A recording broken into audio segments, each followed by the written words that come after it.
By the grace of Srila Prabhupada, study Srimad Bhagavatam with his Bhaktivedanta purports.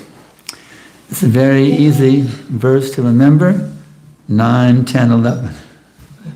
Bhagavatam 9, 10, 11.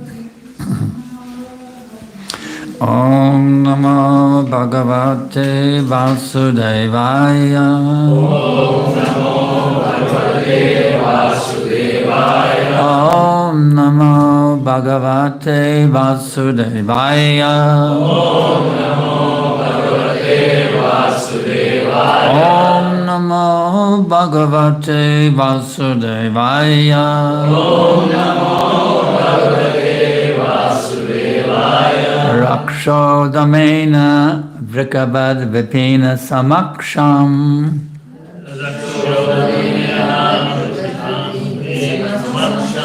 Vadeya Raja Devatarya Pavyabhiptayam.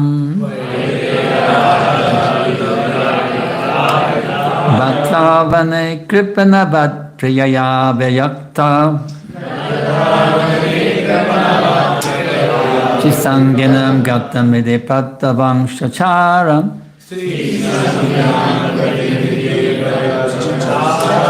Rakshodamaina Vrikavad Vipine Samaksham. Vadeha Raja Devatarya Pavabhitayam. Ratavane Kripanavad Pritaya Viyukta. Trisanginam Gaptam Vipate Vangshachara.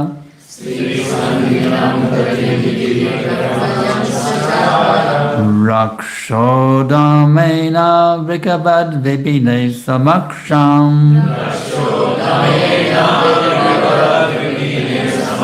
Vadeha Raja Devatarya Payabhitayam. Ratavane Kripanavat Priyaya Viyukta.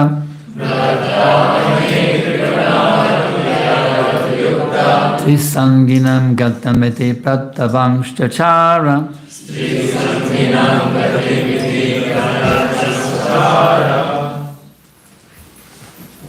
Rakshodamena Vrikavad Vipine Samaksham. Rakshodamena Vrikavad Vipine Samaksham. Vedeha Raja Duvite Maya Pitayam.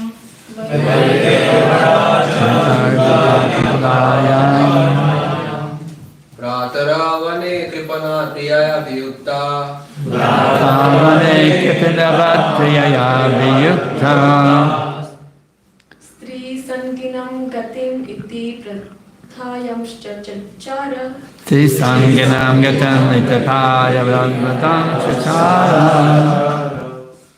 Rakshodamena Vrikavad Vipane Samaksham. Rajadamane Vrikavad Vipine Samaksham. Vaideha Raja Duhitari Apaya Pitayam. Vadeha Raja Devatarya Payabhitayam.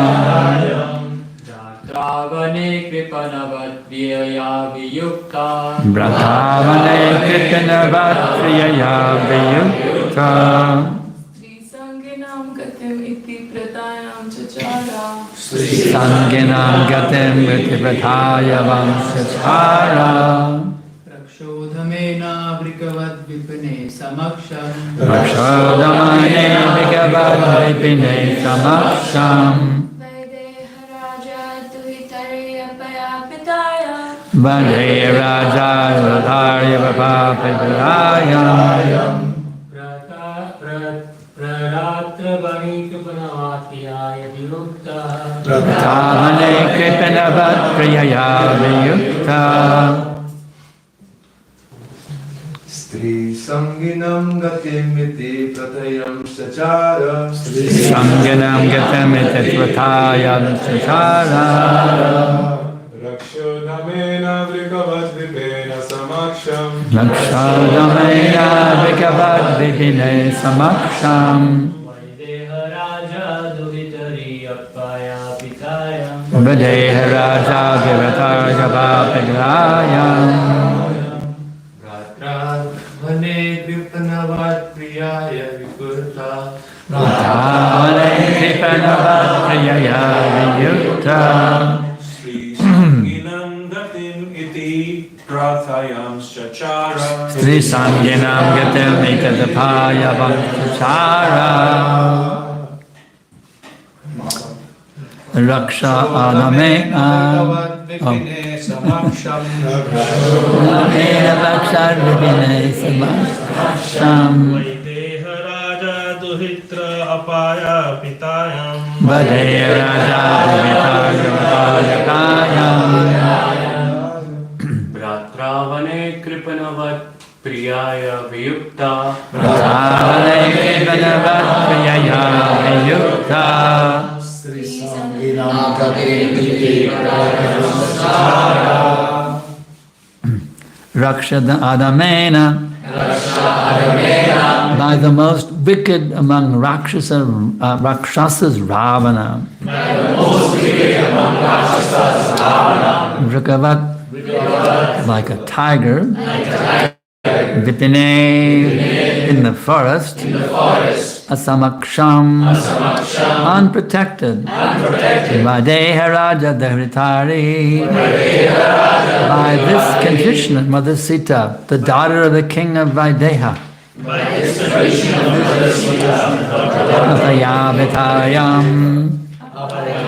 Having been kidnapped, Bratra, with his brother, Vane, in the forest, Kripanavat, as if a very distressed person, Kaviya, by his dear wife, Yukta, separated, Trisanginam, a person attracted to or connected with women, Gatim, destination, Ati, thus, Tadayam, giving an example, Chatara, wandered. Translation and purport by His Divine Grace, Srila Prabhupada. When Ramachandra entered the forest, and Lakshman was also absent, the worst of the Rakshasas, Ravana, kidnapped Sita Devi, the daughter of the king of Videha. Just as a tiger seizes unprotected sheep when the shepherd is absent. Thus Lord Ramachandra wandered in the forest with his brother Lakshmana, as if very much distressed due to separation from his wife. Thus he showed his personal example of the condition of a person attached to a woman. Pretty heavy. Purport. In this verse, the words Sri Sanginam Gatim Iti indicate that the condition of a person attached to women was shown by the Lord himself. Although, or rather according to moral instructions, Griha Narim Vivarjayat, when one goes on a tour, one must not bring his wife. Formerly, men used to travel without conveyances, but still, as far as possible, when one leaves home, one should not take his wife with him, especially if one is in such a condition as Lord Ramachandra, who was banished by the order of his father. Whether in the forest or at home, if one is attached to women, this attachment is always troublesome, as shown by the Supreme Personality of Godhead by his personal example. Of course, this is the material side of Sri Sangi. But the situation of Lord Ramachandra is spiritual, for he does not belong to the material world. Narayana Parabhyaktat. Narayan is beyond the material creation. Because he is the creator of the material world, he is not subject to the conditions of the material world. The separation of Lord Ramachandra from Sita is spiritually understood as Vipalamba, which is an activity of the Hladini potency of the Supreme Personality of Godhead, belonging to the Shrangara Rasa, the mellow of conjugal love in the spiritual world. In the spiritual world, the Supreme Personality of Godhead has all the dealings of love, displaying the symptoms called Sattvika, Sanchari, Vilapa, Murcha, and Unmada. Thus, when Lord Ramachandra was separated from Sita, all these spiritual symptoms were manifested. The Lord is neither impersonal nor impotent. Rather, he is Satchidananda Vigraha, Brahma Samhita 5.1, the eternal form of knowledge and bliss. Thus, he has all the symptoms of spiritual bliss. Feeling separation from one's beloved is also an item of spiritual bliss.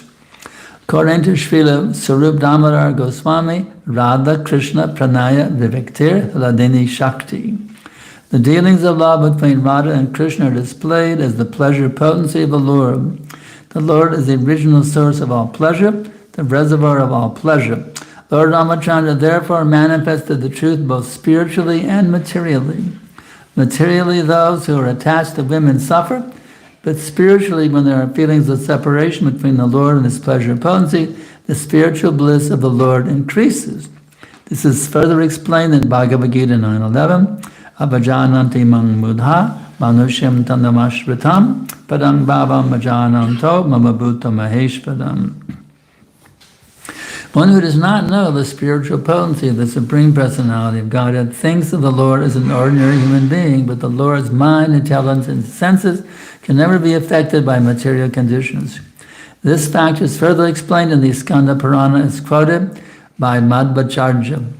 Nitya Purna Sukha Jnana Swarupa Sa Yuto Vibhu Atosya Rama It Yakcha Tasya Dukam Kuto Napi Tatapi Loka Sikshartam Aduko Dukavartidvat Antarhitam Loka Drishya Sitam Asit Smaranam Mativa Gana Paranatam Punar Nitya Sambandha Svatmana Shriya Ayodhyaya Vinirgatscham Sarvalokasya Cheshvada Prajaksham to Shriya Sardhang Jagam Nadir Abhyaya Nakshastra Ganitam Trayodasha Sahasrakam Brahmolaka Samang Chakre Samastam Chiti Mandalam Rama iti Sarvesham Abhavat Tada Sarva Rama Mayo Loko Yada Ramas Phalavdayat. It was impossible for Ravana to take away Sita. The form of Sita taken by Ravana was an illusory representation of Mother Sita, Maya Sita. When Sita was vested in the fire, this Maya Sita was burnt and the real Sita came out of the fire. A further understanding to be derived from this example is that a woman, however powerful she may be in the material world, must be given protection, for as soon as she is unprotected, she will be exploited by Rakshasas like Ravana. Here the words Videha Raja Duhitari indicate that before Mother Sita was married to Lord Ramachandra, she was protected by her father, Videha Raja, and when she was married, she was protected by her husband. Therefore, the conclusion is a woman should always be protected. According to the Vedic rule, there is no scope for a woman's being independent, asamaksham, for a woman cannot protect herself independently. Vandeham Shri Guru Shri Jatam Padakamalam Shri Gurun Vaishnavam Shri Rupam Sagrajatam Sagana Raghunatam Vitam Tam Sajivam Sadvaitam Savadutam Parijana Sahitam Krishna Chaitanya Devam Shri Radha Krishna Pada Sahagana Lalita Shri Vishakan Vitamscha Namah Vishnu Padaya Krishna Prestaya Bhutale Srimate Bhakti Vedanta Svaminiti Namine. Namaste Sarasvate Devi Gauravani Pracharine Nirvishesha Shunyavadi Pashyadadesha Tarine. So, there are many, many points here in this wonderful verse and purport by Srila Prabhupada. The first point is not to be attached to one's wife. In the material world, what do they say? Oh, you are my life and soul. I cannot live without you. But actually, all we need really is the attachment to Krishna. This attraction between male and female is the binding knot that keeps us, Hridaya Granthi, keeps us entangled in the cycle of birth and death, birth after birth after birth. He thinks of his beloved wife at the time of death, he becomes a woman. She thinks of her beloved husband at the time of death, so they go back and forth, male, female, like a windshield wiper, boom, boom, boom. You see? So we want to get beyond this male-female dimension. Get back to Krishna. You see? Back to Krishna, back to Krishna. That is the whole point of the process known as Krishna consciousness. We want to get back to Krishna. Another point at the very end of the purport, that women require protection.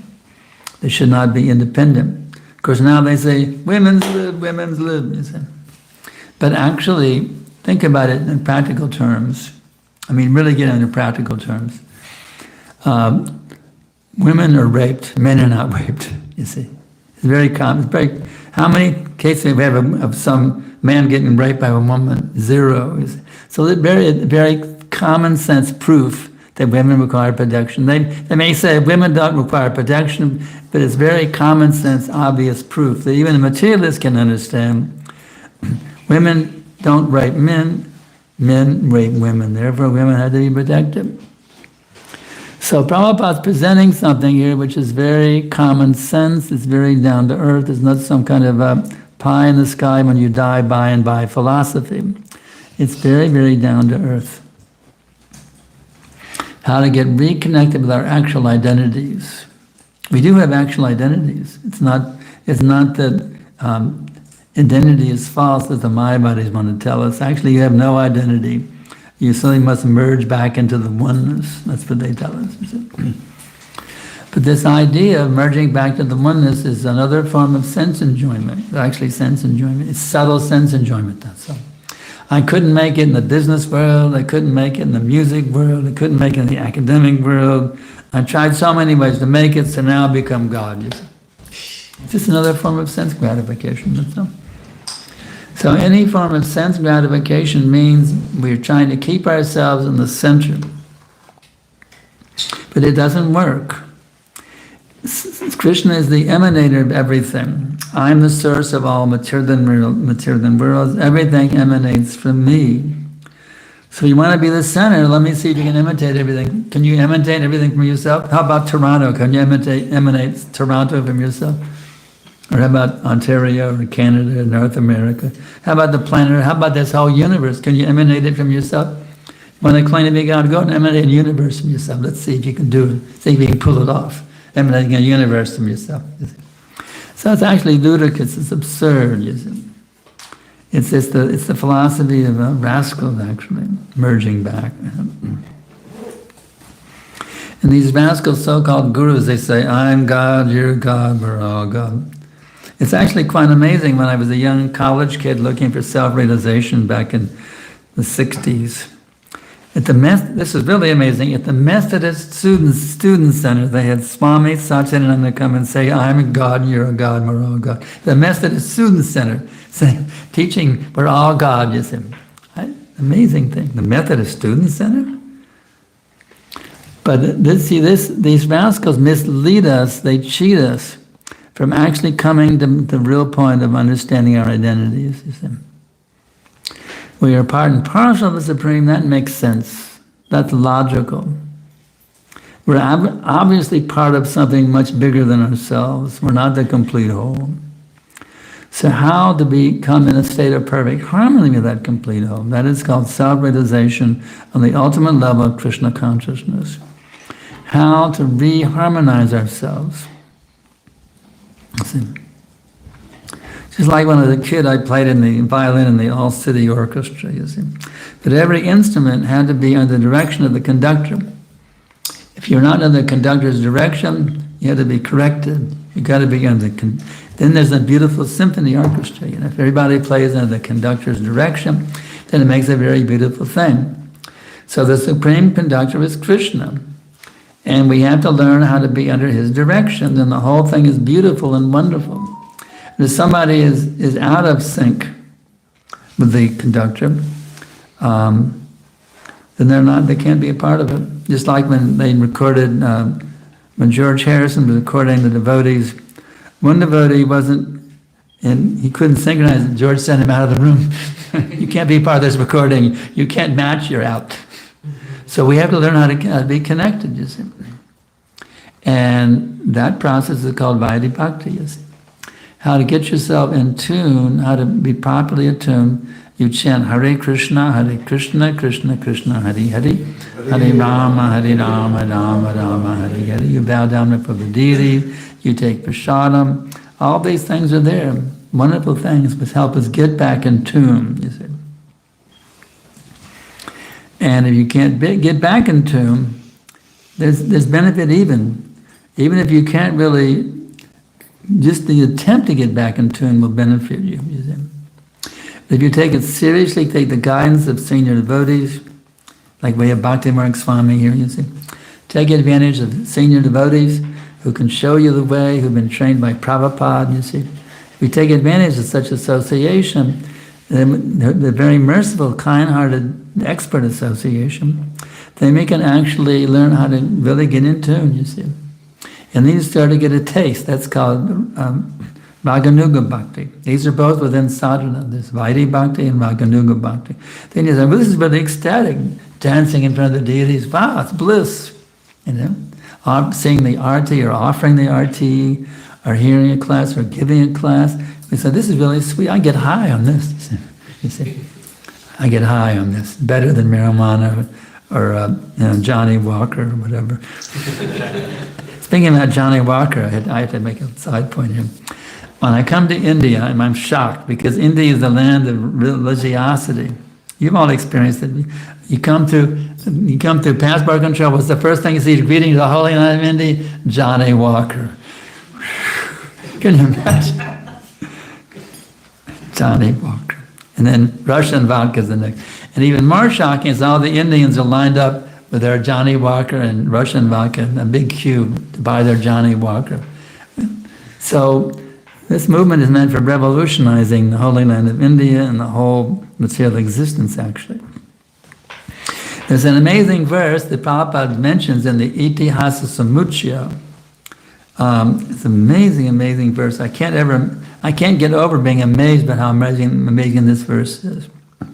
Janmantara sahasreshu yasha sadbrada idashi dasaham badadevasha sarva lokam samudare. In the Bhagavatam, it's translated in this way. After many thousands of births, one who realizes the eternal servant of Krishna, he can deliver all the worlds. And Prabhupada also translated another one of his writings he did in Vrindavan before he can deliver all living entities in the whole material world. Just imagine the potency of realizing the eternal servant of Krishna.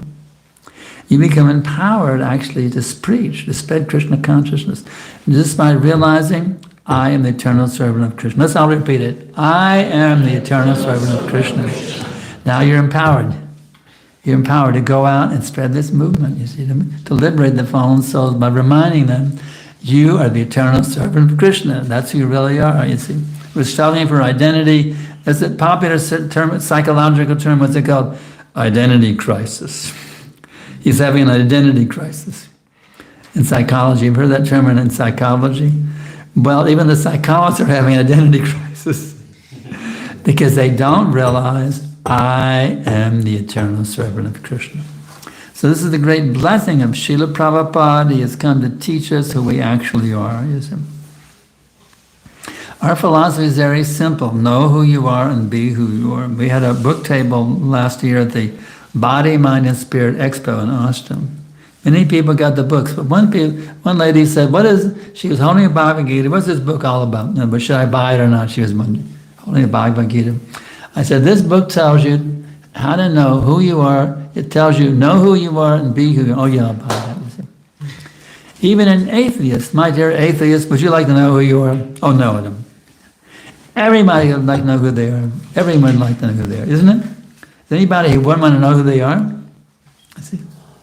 And then once you know, then here's how to actually pull it off. You see, how to actually be who you are. So this is the great power and beauty, the ecstatic nectar of this Krishna conscious movement. We teach everybody how to know who they are and how to be who they are. It's not difficult. It's actually it's a very simple thing. They want to complicate it in so many ways. Psychological, psychotherapy, whatever, how to realize it. It doesn't work. You just have to hear submissively from a bona fide spiritual master or a bona fide preacher of the science of Krishna consciousness. And you can actually get some emergency, some awakening. Why? It's already there within you, you see. You already know you're not this body. You already know these things. You already have all of it sleeping within you. Somebody in the class tonight said, how can I have strong faith? One man was asking me, how can I have strong faith? Where can I get it from? You already have it. You already have a strong faith, you see, Shraddha. It's already there sleeping within. You just have to associate with persons who have faith, and then that natural faith within you, it wakes up, you see. As Prabhupada many times says, Krishna consciousness is not an artificial imposition of the mind, it's awakening the original natural energy of the living entity. So it's not difficult. Association is the key. Sadhu Sangha, Sarva Shasta Kai. Sadhu Sangha Lavamatra Sarva Siddhi Hoy. It's an amazing verse, can you imagine? For 1/11th of a second, association with a sadhu, you can achieve all perfection. Now the yogis up in the Himalayas, they're trying to do this pranayama, they get some little cities, like some of them can actually levitate. There's yogis in the Himalayas who can levitate. Right now, today, they can levitate above the snow and ice. Little levitation. But we can get on an air can and immediately levitate, no problem. These things aren't necessary, you see. But all perfections that can be achieved by the yogis, by any gyanis, all these perfections, sarva siddhi hoy, all perfections by 1/11th of a second with a sadhu. Can you imagine how many 11ths of a second have gone through since this class began, or since we had the Mangal Arti today? I mean, somebody do the math on it. Let's say Mangal Arti was at 4:30, right? And now we're ending at 8:30. That's 4 hours. How many 11ths of a second are there in 4 hours? Many mathematicians can do it in their head. I made straight A's in math, but I can't calculate it. But on paper I can do it, or my smartphone I can do it. But how many 11ths of a second are there in 4 hours? Just take how many seconds there are in 4 hours, multiply times 11. You see, and that's the power of sadhu sangha. You see. We've had the association of devotees, have the association of Prabhupada, have the association of the Lord in the form of a devotee, and Lord's in form of a devotee, Krishna Balaram is going at time, plus Krishna himself. We've had so much association. And that's how powerful it is, you see. We can get this awakening of Krishna prema simply by taking advantage of the association. This is why we have to very carefully observe the offenses against the holy name. Avoid them. What's the first offense? The blasphemy, criticize those devotees who've dedicated their lives to propagating the holy name of the Lord. If we commit that offense, what happens? We're cut off from the potency of sadhu sangha, you see. Even though we're not perfect, let's admit it, none of us are on the level of Prabhupada. We're a little embarrassing, but we have to be honest. None of us are on the Prabhupada's level.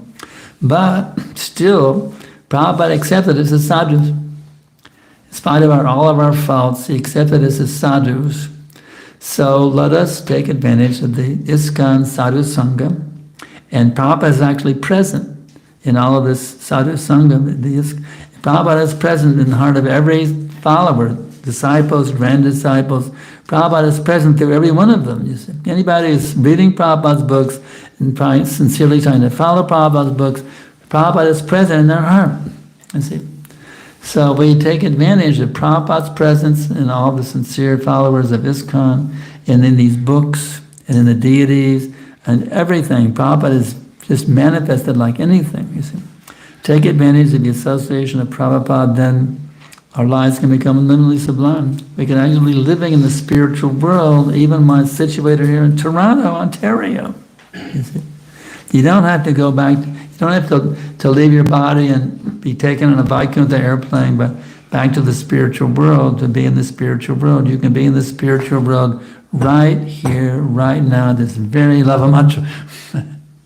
By taking shelter of the holy name, taking shelter of the association of devotees, taking shelter of Prabhupada's books, preaching on behalf of Srila Prabhupada.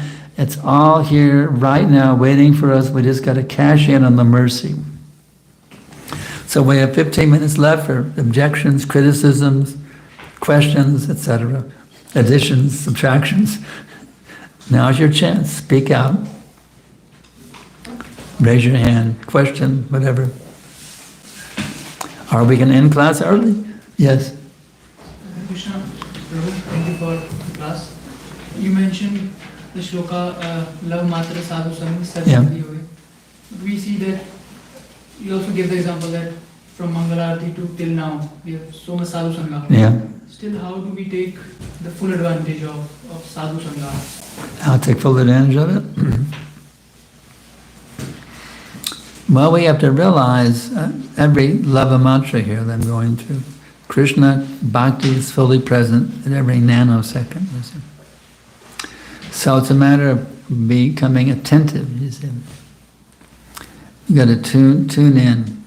See, the mind has a tendency to wander here, wander there, wandering. The mind is looking everywhere for pleasure. Is there a beautiful girl over there? Some money?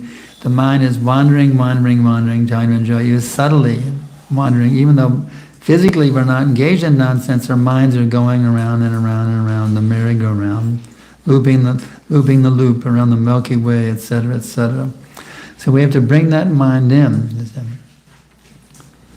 have to bring that mind in. Okay, my dear mind, like Govindadas is praying, my dear mind, now please engage in Srinath, that very nice bhajan by Govindadas, bringing the mind in. Okay, my dear mind, now you have one business only, and that's to be fully absorbed in remembering Krishna. You can even talk to your mind. My dear mind, now fully absorb yourself in Krishna Bhakti and kick out anything else that's not related to pure devotional service. What about my job? Well, you have to offer to Krishna. Everything you're doing, if it's not directly devotional service, you have to make it all direct devotional service. Whatever I'm doing, I have to do it as an offering of love to Krishna. At every minute, when you're bowing down, don't just do it mechanically, do it within your mind also. You see, I bow down, but I have to do it within my mind also, not just my body. Offering obeisance physically is not enough. You have to offer, your mind has to be offering obeisance as well. So we have to learn how to put loving feelings into everything. You see, and that's the key. Here is Krishna standing before me. I'm his eternal servant. I've tried to enjoy separately for millions and billions of lifetimes, and now, from the mercy of Prabhupada and his followers, now I have this opportunity to reconnect with my actual identity as one of his associates in the spiritual world. So let me fully absorb myself in offering my obeisances. So it's just a matter of saying, you know, what is that saying? Beat the mind with shoes 100 times in the morning, with a broomstick, beat it 100 times. So we have to train that rascal mind, like training a dog. I remember when I was a kid, we had a dog when she would pass stool in the house. But she was trained, every time she passed stool in the house, my father would rub her nose in the stool. So she learned not to pass stool only in the specific place, you see. So we have to train our minds not to run here, run there, thinking about those women over there or whatever, you see. We have to train the mind that you have one business, my dear mind, you have one business only, and that is to always be fully absorbed in loving service to Krishna. You see. So in this way we have to be very, very aggressive, like a kshatriya out to defeat the enemy soldiers in the battlefield. We'd be very, very aggressive to bring the mind under control. And Krishna will help us, you see. If you show Krishna your sincerity, Krishna will reciprocate. Krishna knows everything you're thinking, everything you're feeling, he knows every bit of it. He's fully aware of everything you're thinking and feeling at every minute. Krishna is observing everything, also Yamaraj is also looking. So Prabhupada says Krishna has his book and Yamaraj his book also. You want to be in Krishna's book, not in Yamaraj's book. So you have to show Krishna, yes, my dear Lord, I'm sincere about embracing pure devotional service as my only business. I want to always remember you and never forget you for even a nanosecond. So we have to make that endeavor, you see. Just like somebody trying to win a race, trying to win a race. They want to win. They got a competitor running along beside them, and sometimes he pulls ahead, sometimes you pull ahead. You got to boom, boom, put all the energy so you can win the race. So we have Maya trying to defeat us at every minute, you know. So we have to outsmart Maya, and we have to outrun Maya too. More energy and more. You have to use our intelligence. How to keep the mind becoming misled by the material energy. So maybe that helps a little bit. Anything else? Yes. I have a specific question regarding how to offer our job to Krishna. Like as you just Offering your job to Krishna. What do you do with the income? Prabhu, I usually talk a lot while I'm working. So at that time, what should You have to talk on your job alone? Yes, Prabhu. So You ever throw in Krishna's name? I don't know if you can do that at your job. I do try to chant whenever I get time in between. Like What kind of job do you do? I talk to people for the whole time. What's the job? Customer service? It's a construction, yeah, you can say Yeah, construction. yeah. Sometimes there are ways we can sneak Krishna's name in. Just like I have one disciple who started his own business, chip design, so I gave him the name Chipparama. There's ways you can get away with sneaking it in, But you may not be able to do it in your position. You're sitting in an office with a bunch of workers? Or are you sitting at home? Always around a bunch of workers. Huh? Always around workers. You're around workers? You wear a tilak to work? No, Prabhu. No, you don't. Well, I used to work for MCI Telecommunications, doing, telemarketing, soliciting and signing people for MCI. So like you, I didn't wear tilak to wear. Even my neck beads were under my coat and tie, my shirt and tie, no neck beads. But one day I said, this is enough, I can't handle this, I'm wearing tilak today to work. Now, we had a team leader named Terrence Washington, and he would get a commission. His duty was to fire up his whole team to sell a lot of, converting to MCI. And he would get a commission off he would get paid extra if he got many of us to get sales. So that day, I put tilak on, I was selling like crazy. Boom, boom, boom, boom, boom. I was fired up with my tilak. Yeah! And at the end of the day, my supervisor came and said, my Karmi name is Bridge. He said, Mr. Bridge, I do not know what that is on your forehead, but now on you must wear it every day. So tilak can help. Tilak can help. And another godbrother of mine, he was working for Burroughs Corporation there in Detroit. What did he do? He bring a Bhagavad Gita and put it in his desk. Another worker named Randy Meyer, he came back and said, what is that? They're taking me to. He became Prabhupada, Ramiya Das, because my godbrother put a book, a Gita on his desk, he made a devotee. So there's many things you can do to spiritualize your whole work situation. Tilak, Bhagavad Gita, prasadam cookies in the break room. There's so many things you can do to spiritualize a place. You should be so fixed in Krishna consciousness that just by your being there, the whole atmosphere becomes spiritualized. So, there's many things you can do, you see. Even in ordinary dealings, I had to talk to I talked to him the other day, and at the end of the conversation, I said, Hare Krishna. He said, Hare Krishna back to me. So he's not a Muslim, he's not a Hindu either. So you never know what you can do if you try to introduce Krishna consciousness wherever you are, as much as you possibly can. I was on the elevator in Kuala Lumpur, and I said, Allah Akbar to the Muslim guy there. Allah Akbar. You see, there's so many things you can do if you have the desire to do it, and Krishna will help you. So I don't know if you can introduce Krishna's name in your conversation. That may not work, but there's so many other things you can do to elevate your consciousness. Tilak really is good. Tilak is powerful stuff. This is our armor, you see, against Maya. You see. So there's many things you can do to spiritualize your work situation. The other thing you do is start your own business also. Start your own business, so that the workers have to be under your direction. Maybe sometime Instead of being a Sudra, become a Vaishnava. That's one thing you can do. Yes, yes, Maharaj. It's just a comment, an observation. I don't think there was ever a time in the world where people have been challenged over the identity crisis. People are really lost. Oh yeah, it's really getting bad. It's Transgender, you name it, I mean, it's really going down. Yeah, everything you could imagine. Really lost. And if if you're in that position, it's hard to pull out. It's very hard to pull out unless there's some miracle happens. You hit a brick wall and but it should invoke some compassion from the devotees to try to help people do something.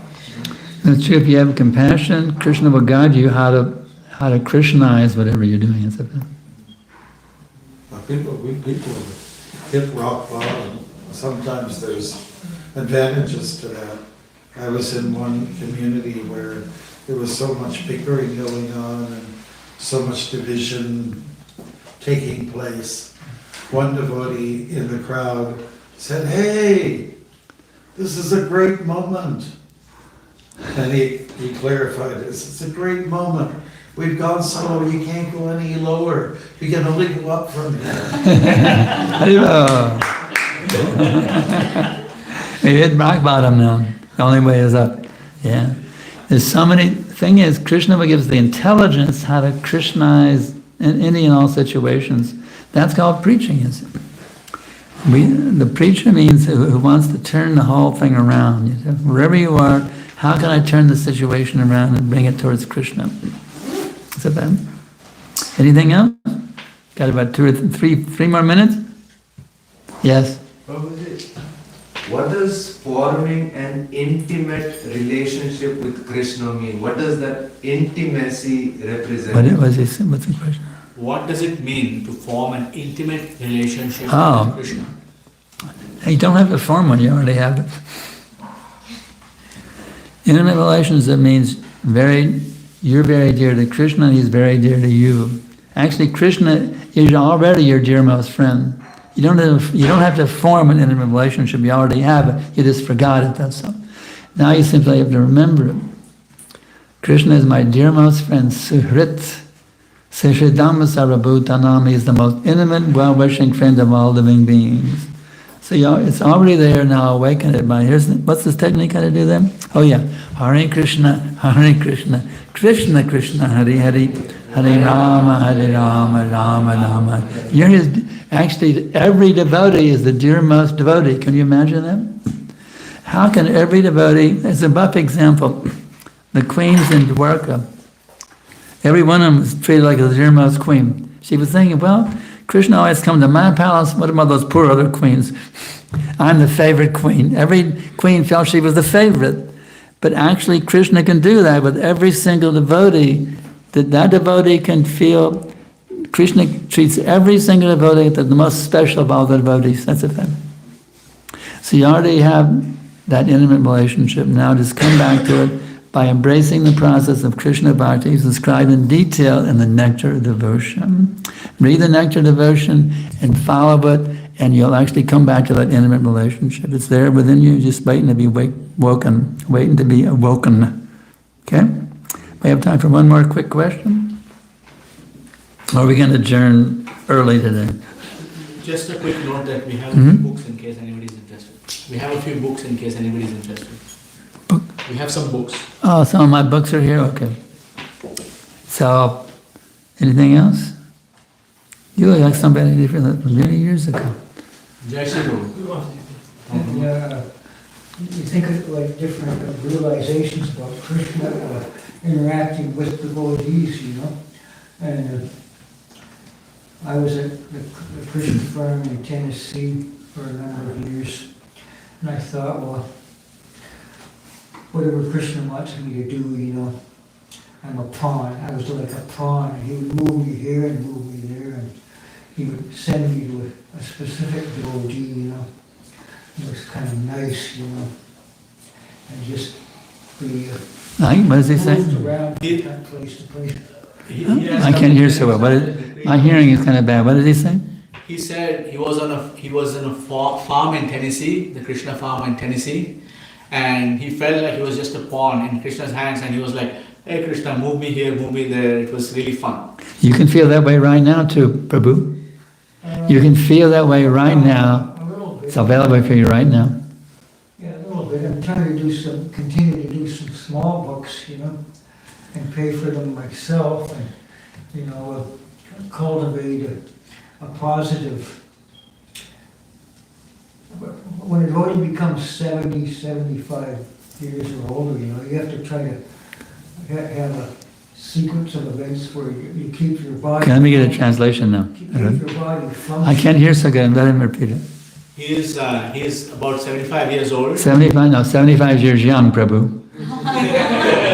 Over that, I'm over 75. My body is older than yours, but the thing is, just hang in there and you'll be in bliss. Hang on to the holy name and the lotus feet of Prabhupada and you'll be in bliss. So our time is up. Thank you everybody for tuning in. Take this process seriously and we absolutely guarantee you your life will be unlimitedly sublime. Ki Jai.